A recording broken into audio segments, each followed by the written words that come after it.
நீங்கள் பார்த்து கொண்டிருப்பது நியூஸ் 21 செய்திகள். தமிழ்நாடு செய்திகளை உடனுக்குடன் தெரிந்து கொள்ள நியூஸ் 21 செய்திகளை பாருங்கள்.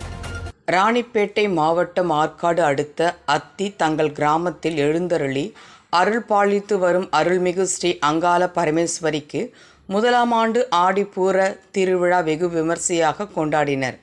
இந்த நிகழ்ச்சிக்கு ஆலய ஸ்தாபகரும் ஊராட்சி மன்ற துணைத் தலைவருமான சத்ய வெங்கடேசன் தலைமை தாங்கினார்.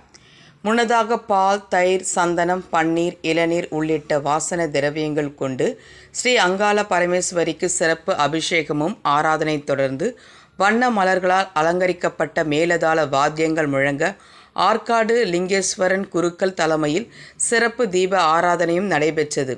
இதில் பக்தர்கள் ஸ்ரீ அங்காள பரமேஸ்வரிக்கு வளகாப்பு நிகழ்ச்சி செய்து வழிபட்டனர்.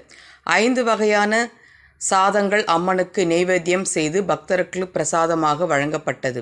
இறுதியில் ஆலய ஸ்தாபகர் சத்ய வெங்கடேசன் மஞ்சள், குங்குமம், வளையல், ஜாக்கெட், பிட் ஆகியவை பிரசாதமாக வழங்கினார்.